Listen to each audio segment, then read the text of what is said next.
The escape pod's warning systems blared as it plummeted through the atmosphere of an uncharted planet. James Harrison, lead botanist of the research vessel Horizon, gripped his harness as the pod spun wildly, its heat shields glowing red-hot. His research samples, carefully collected from 3 different solar systems, rattled in their containment units as the pod careened toward the surface. Come on, he muttered, trying to stabilize the descent. The dense jungle canopy rushed up to meet him, a sea of purple-tinged vegetation unlike anything he'd seen before. Impact was inevitable. James braced himself as the pod crashed through layers of alien foliage, finally coming to rest in a clearing with a bone-jarring thud. Silence fell, broken only by the hiss of cooling metal and the strange, melodic calls of alien wildlife. James ran a quick medical diagnostic, no broken bones, just bruises. The pod's door refused to budge, so he grabbed his emergency pack and kicked out the escape hatch, tumbling onto soil that sparkled with bioluminescent spores. The air was breathable, according to his portable analyzer, but heavy with moisture. Towering trees with spiral trunks reached toward twin suns, their leaves shimmering with an iridescent purple sheen. As a botanist, James couldn't help but be fascinated, despite his predicament. He pulled out his sample collector, carefully preserving some of the glowing spores for analysis. A deep growl froze him in place. Slowly, James turned toward the sound. His heart nearly stopped. Standing at the edge of the clearing was the tallest humanoid he'd ever seen, a female figure that had to be at least 12 feet tall. Her skin was a deep azure, marked with bioluminescent patterns that pulsed with her breathing. Long, silver hair fell past her shoulders, and her eyes glowed like molten gold. She held a spear that looked more like a small tree trunk, pointed directly at his chest. "You are not welcome here, small one," she said in perfect universal standard, her voice deep and resonant. James slowly raised his hands. "I'm not here by choice. My pod crashed." He gestured toward the smoking wreckage. "I'm a botanist, a plant scientist.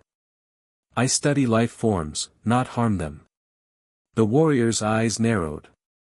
"A scholar?" She lowered her spear slightly. "Your kind rarely ventures this far into the outer rim.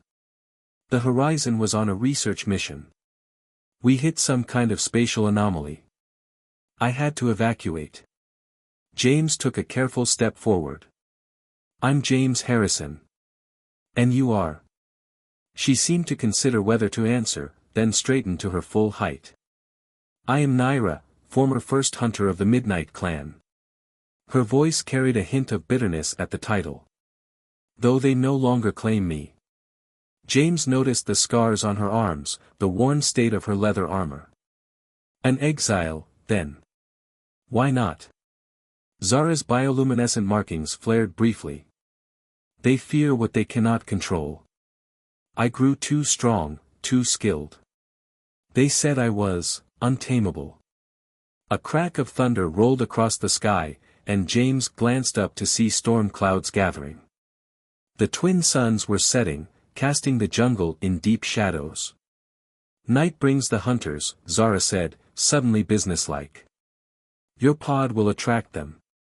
Come with me if you wish to live." James didn't need to be told twice. He grabbed his pack and followed Zara into the jungle.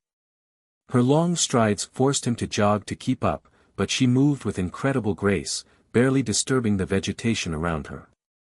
The storm broke overhead, but the dense canopy kept them relatively dry. They reached a massive hollow tree, its trunk wider than a house. Zara ducked through an opening near the base, revealing a living space inside. Bioluminescent fungi provided soft light, and various tools and weapons hung from the walls. "You live alone?" James asked, setting down his pack. "By choice now," Zara replied, securing the entrance with a heavy wooden barrier. "The clan's ways are limiting. They believe strength must be contained, controlled. They fear those who embrace their full potential."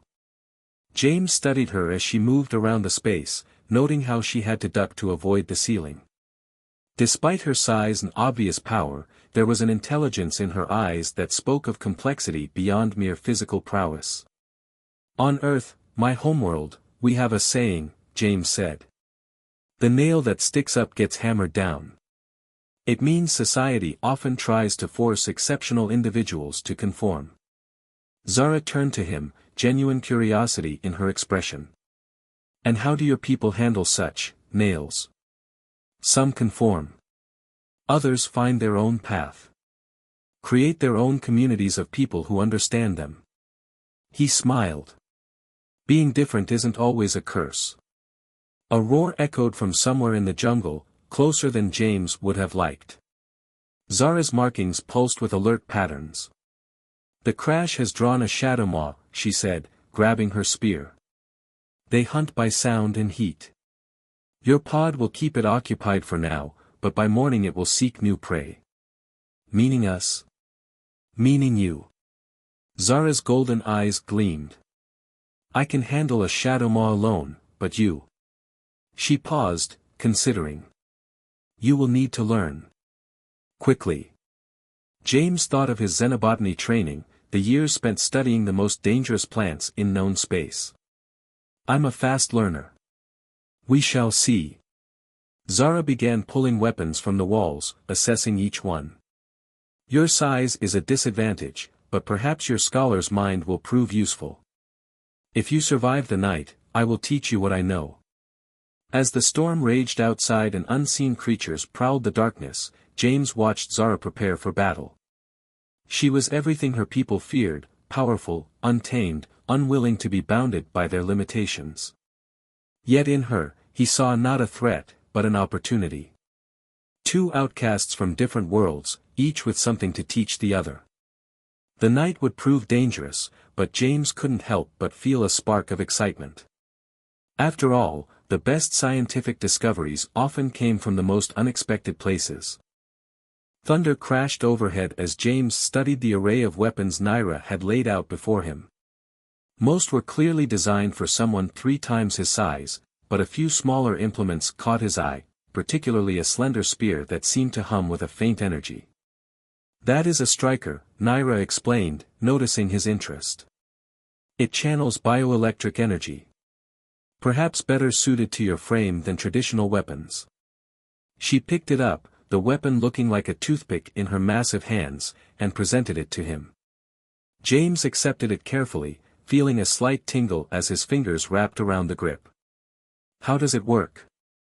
"It responds to your body's own electrical field," Naira said, her golden eyes studying his form critically. "Your species carries less charge than mine, but it should still function adequately." A bone-chilling howl echoed through the jungle, closer than before. The shadow maw was on the move. "Show me," James said, gripping the striker more firmly. Naira's bioluminescent patterns shifted in what he was beginning to recognize as approval. "First, stance. Your size means you cannot match raw strength with jungle predators. You must use speed, precision." She demonstrated a fighting position, then waited for him to mirror it. James copied her movements, noting how the stance distributed his weight for quick directional changes.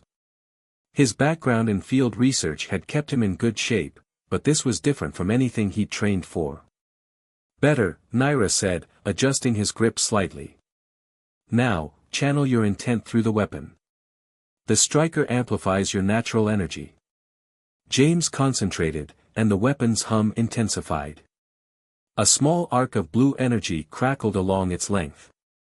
"Good," Naira nodded. "You learn quickly, for a human." "Speaking of learning," James said, maintaining the stance, "tell me about your people. Why do they fear strength so much?" Naira's markings dimmed slightly. "The Midnight Clan believes in balance above all. They teach that too much power in one being disrupts the natural order." She moved to the entrance, checking the barriers.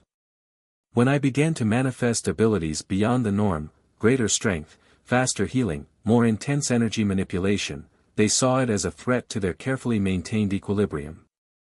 But surely exceptional individuals could benefit the clan? One would think. Naira's tone was bitter. Instead, they tried to suppress my abilities. When that failed, they branded me untamable and cast me out. She turned back to him, her golden eyes intense. They forget that nature itself is untamed. The jungle does not conform to their ideas of balance. Another roar shook the air, accompanied by the sound of splintering wood. The Shadow Maw was destroying the escape pod. "It will come for us next," Naira said. "Are you ready to test your new skills?" James activated the striker again, feeling more confident with the weapon. "Ready as I'll ever be." "What's the plan?" "We hunt it before it hunts us." Naira grabbed her own spear, which crackled with much more intense energy than James's striker. The Shadow Maw is powerful but predictable. It attacks what it perceives as the greatest threat first. "So, you'll be the bait?" Naira's markings pulsed with what might have been amusement. "I am never bait, small one. I am the hunter. You will be the unexpected variable it does not account for."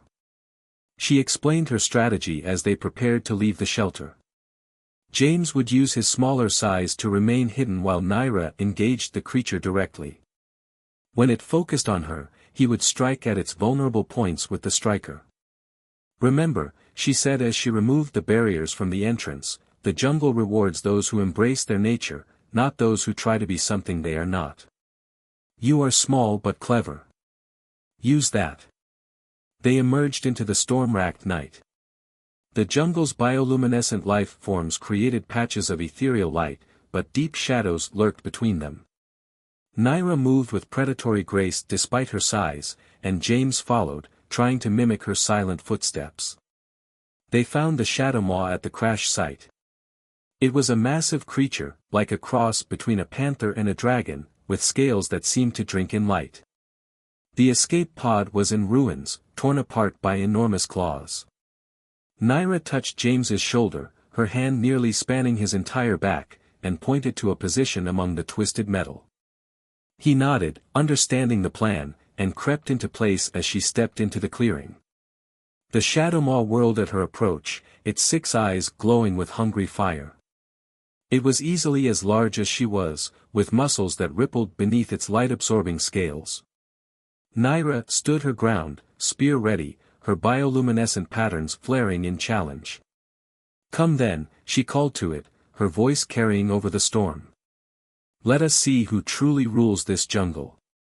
The creature charged, and the battle began. Naira moved with incredible speed for her size, trading blows with the Shadow Maw as James watched from hiding, striker ready. He studied the creature's movements, noting how it favored its left side, how its scales shifted to absorb the energy from Naira's spear. Then he saw his chance. As the Shadow Maw reared up to strike at Naira, James darted forward, driving his striker into a gap in its scales. The weapon's energy, fueled by his intent just as Naira had taught him, discharged directly into the creature's nervous system. The Shadow Maw's roar of pain shook the clearing.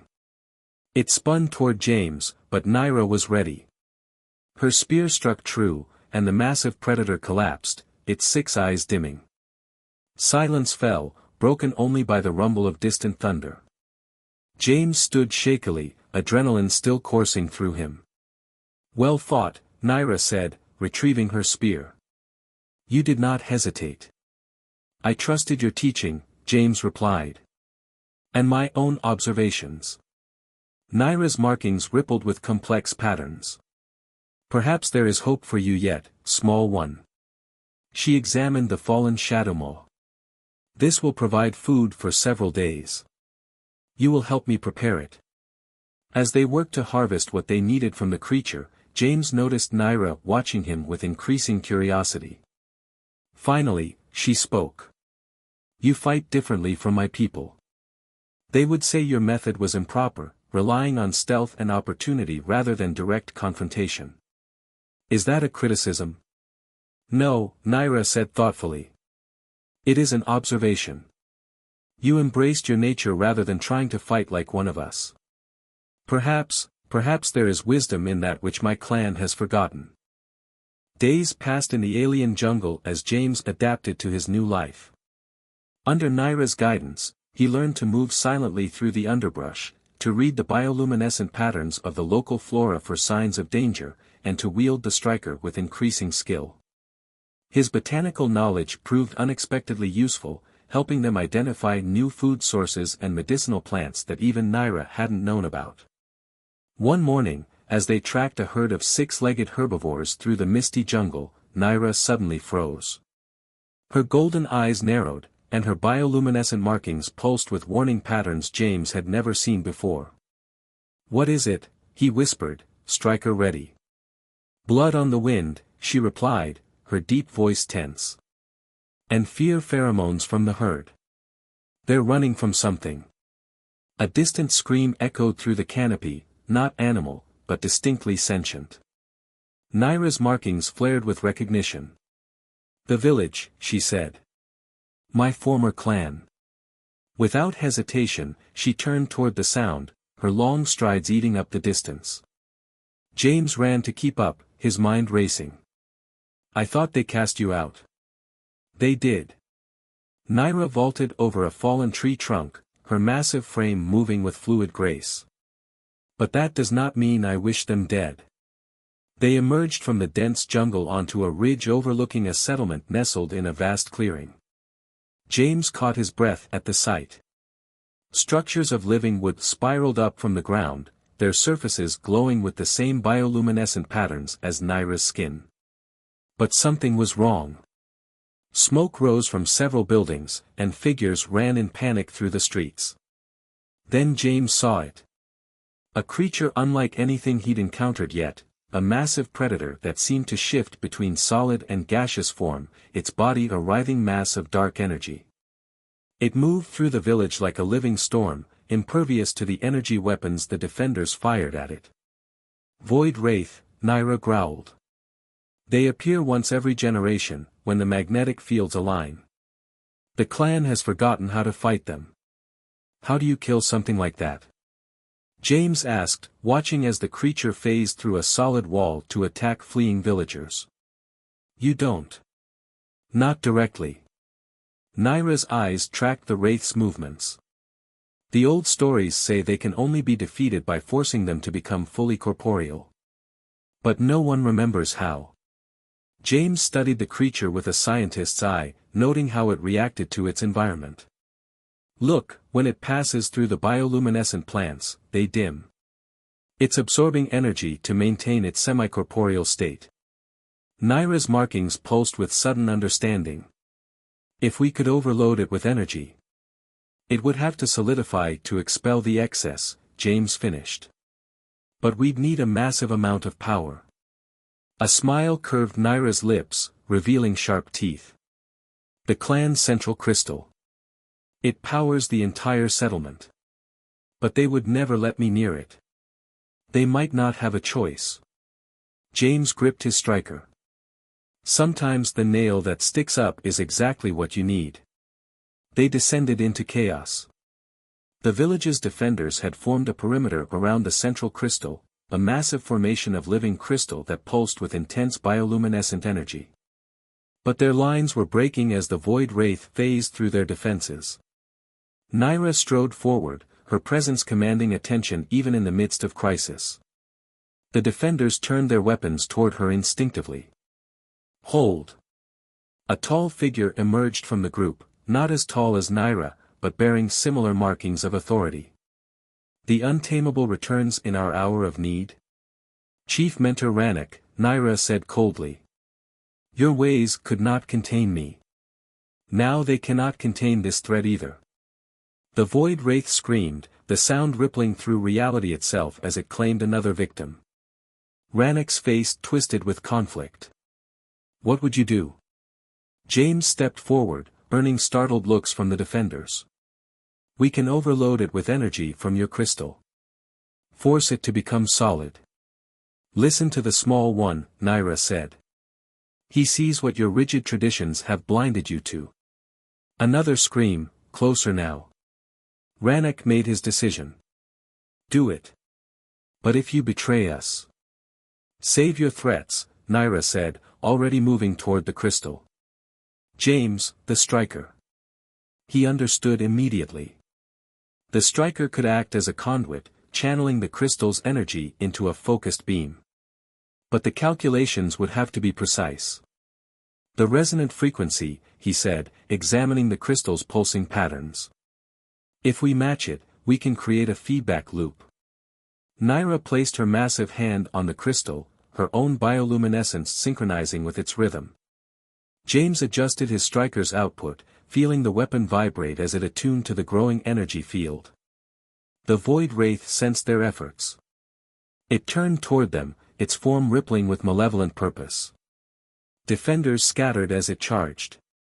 Now! James shouted. Naira roared, her markings flaring brilliant blue as she channeled power from the crystal. James triggered the striker at precisely the right frequency, creating a bridge between Naira's energy and the crystal's core. Light exploded outward in a devastating wave. The Void Wraith screamed as energy forcibly collapsed its quantum state. Its gaseous form condensed, solidified, became flesh and bone and vulnerable matter. The defenders didn't waste the opportunity. Energy weapons fired from all directions, tearing into the now solid creature. It fell, its form dissolving into inert particles that scattered on the wind. Silence fell over the village. James leaned on his striker, exhausted but triumphant. Naira stood tall, her markings still bright with power, as she faced her former people. Rannoch approached slowly, his expression unreadable. You fought with unconventional methods. Used power in ways our traditions forbid. He paused. And saved us all. The jungle does not bow to tradition, Naira said. Neither do its threats. Perhaps it is time your people learned this truth. The gathered villagers murmured among themselves, their own markings displaying complex patterns of confusion, fear, and, increasingly, respect. Perhaps, Rannoch admitted, we have been too rigid in our understanding of balance. He looked at James. And too quick to dismiss the wisdom of those different from ourselves. James met the alien leader's gaze steadily. Strength comes in many forms. The trick is recognizing it, not trying to control it. Naira's markings rippled with what James now recognized as pride. In the aftermath of battle, as the village began to rebuild, something fundamental had shifted. The clan had been forced to confront the limitations of their traditions, and Naira had proven that being untamable didn't mean being destructive. As they helped tend to the wounded, James caught Naira watching him with an unreadable expression. What? He asked. You continue to surprise me, small one, she said softly. Perhaps being untamable is not about refusing to be bound, but about choosing what bonds to honor. Around them, the village's bioluminescent lights pulsed with renewed strength, a symphony of colors painting the night with hope for change. The village was still recovering from the Void Wraith attack when the scouts brought their warning. A rival clan, the Shadow Walkers, had been watching the Midnight Clan's moment of weakness. Now they were moving in, seeing an opportunity to claim new territory and resources. James stood with Naira in the village's central chamber as Rannoch addressed the gathered warriors. The chief mentor's bioluminescent patterns flickered with concern as he described the approaching threat. The Shadow Walkers have always envied our crystal technologies, Rannoch explained. With our defenses weakened by the Void Wraith, they believe we are vulnerable. How many? Naira asked, her golden eyes intense. At least 3 hunting parties, a scout reported. All armed with void-touched weapons. James noticed how the other warriors shifted uncomfortably at this news. Void-touched? Weapons infused with residual energy from Void Wraith encounters, Naira explained. Highly unstable, but devastating in combat. The Shadow Walkers are known for using forbidden technologies. They will reach our borders by nightfall, Rannoch said grimly. Our traditional defensive formations may not be enough. James studied the holographic map floating above the chamber's central crystal. The Shadow Walkers' approach was marked by pulsing red lights, their path cutting through the dense jungle toward the village. "Your people fight like individuals," he observed. "Each warrior seeking their own glory. But against superior numbers. We need to fight as one," Naira finished, her markings brightening with understanding. "James, your people have experience with organized warfare?" He nodded. "Military history was a hobby of mine. The principles are universal: force multiplication through coordination, using terrain to your advantage, and most importantly, making the enemy fight on your terms." Rannick's patterns displayed skepticism. "You would have us abandon our warrior traditions?" "No," James said carefully. "Adapt them. Combine them with proven tactics from my world. Your warriors are incredibly skilled individually, imagine that power focused and coordinated." Naira placed her massive hand on James's shoulder, a gesture that had become familiar over their time together. "He speaks wisdom, Rannick. The jungle teaches us that survival requires adaptation." The chief mentor was quiet for a long moment, his markings shifting through complex patterns of thought. Finally, he nodded. "Show us." Over the next few hours, James and Naira worked with the warriors, teaching them Earth military formations adapted for their unique abilities.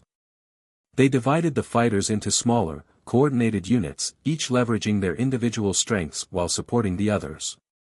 "Your energy weapons are powerful," James explained, "but predictable. The Shadow Walkers will expect direct confrontation." He pointed to different positions on the map. "Instead, we'll use the jungle itself as a weapon." Naira demonstrated new fighting stances that incorporated human concepts of squad tactics with their traditional combat styles. The warriors, initially resistant, began to see the potential as they practiced. As dusk approached, James stood with Naira on the village's outer wall, watching the jungle darken. Her bioluminescent patterns were subdued, thoughtful. "You've changed them," she said quietly. "In days, you've done what I could not in years." "How so?" "They're beginning to understand that change doesn't mean losing oneself." She looked down at him, her golden eyes soft. "You showed them that different doesn't mean wrong." A warning cry rang out from the scouts. The Shadow Walkers had arrived early, their own bioluminescence dampened to near invisibility as they slipped through the trees. "They think we'll be unprepared," James said, gripping his striker. "Time to prove them wrong." The battle began with an explosion of light and energy. The Shadow Walkers charged forward, their void-touched weapons crackling with dark power. But instead of meeting the traditional wall of individual defenders, they found empty space. Then Naira's voice rang out, a battle cry that shook the leaves. The Midnight Clan warriors emerged from hidden positions, moving in coordinated groups that surrounded and isolated portions of the attacking force. James directed the defense from a central position, using his smaller size to move quickly between units.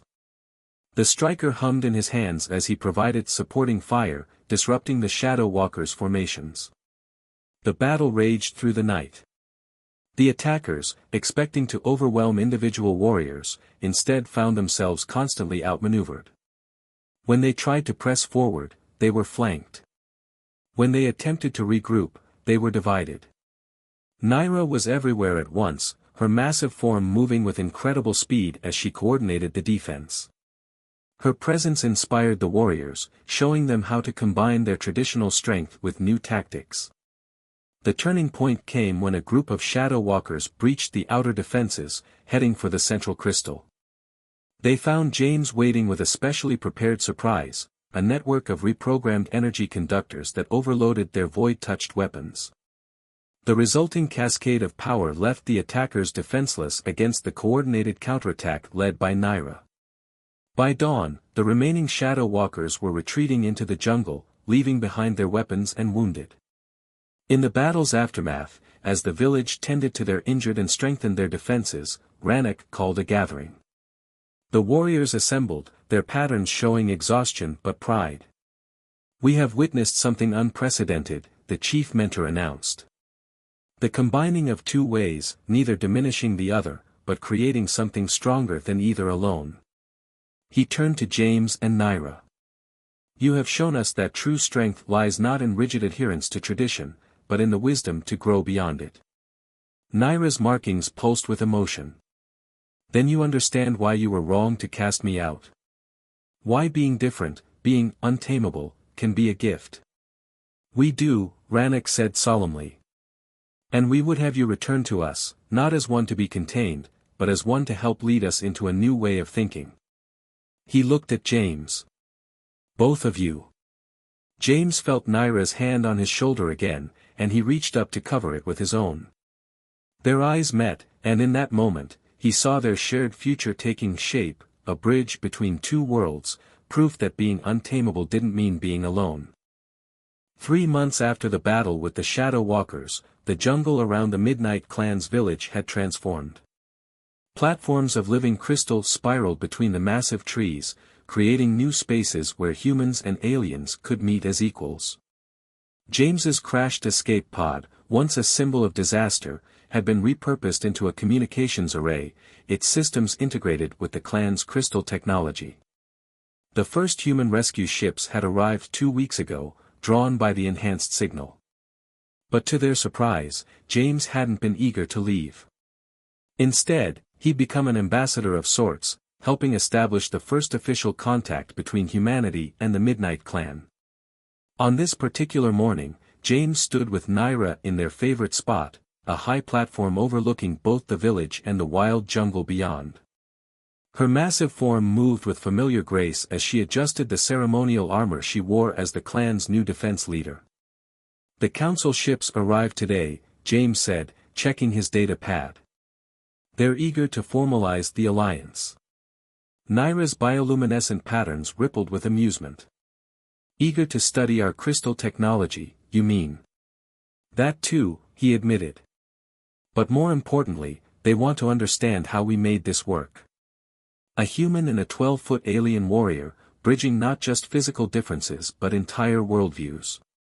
You make it sound so simple. Naira turned to face him, her golden eyes soft with an emotion that had grown increasingly familiar. When really, it was about seeing beyond what others thought was possible. Below them, the village bustled with preparation. Warriors trained in mixed units, combining traditional combat forms with Earth military tactics. Scientists from both species worked together in newly built crystal laboratories, sharing knowledge that would benefit both worlds. Remember when you first found me? James asked, smiling at the memory. A crashed botanist who could barely hold a striker properly. You were small and fragile, Naira agreed, her markings pulsing with warmth. But you showed me that being untamable doesn't mean being unchangeable. That strength comes in many forms. A signal chimed from the communications array. The council ships were entering orbit. Soon, delegates from Earth would walk among the massive trees, marking the official beginning of a new era of cooperation. Your people were right about one thing, James said thoughtfully. Power does need balance. But they were wrong about what that balance looks like. Naira nodded, understanding. They thought balance meant conformity, suppression of anything too strong or different. You showed us it means finding complementary strengths. The morning light caught the crystal structures, sending rainbow refractions dancing through the air. In the distance, a shadowmaw's roar echoed through the canopy, no longer a threat, but a reminder of how far they'd come. The council will want to know how we did it, James said. How we turned exile and accident into this. He gestured at the thriving community below. Tell them the truth, Naira replied, her voice deep with conviction. That sometimes the greatest discoveries come from embracing what others fear. That being untamable doesn't mean being uncontrollable, it means having the wisdom to choose one's own path. A flash of light announced the arrival of the first shuttle, its sleek form descending through the atmosphere. James felt Naira's massive hand envelop his, a gesture that had become as natural as breathing. They'll want you to come to Earth, she said softly. To help establish diplomatic relations. They'll want both of us, James corrected. The human scientist and the untamable warrior who proved that differences can be strengths. Besides, he squeezed her hand, someone needs to show Earth that being too much of anything, too strong, too smart, too different, isn't a flaw. It's an opportunity. Naira's markings blazed with joy, lighting up the platform with patterns that spoke of love and pride and possibility. Then we will show them together, she said. As we have shown my people that tradition without growth is stagnation, and power without wisdom is waste. The shuttle landed in a clearing below, and Earth's delegates emerged into the alien sunlight. They looked up in wonder at the crystal spires, at the massive trees, at the impossible beauty of a world where humans and giants had learned not just to coexist, but to thrive together. James and Naira descended to meet them, their different sizes and forms drawing surprised looks. But as they approached, those looks changed to understanding. Because in their unity, the small human scientist and the towering alien warrior, they saw the future taking shape.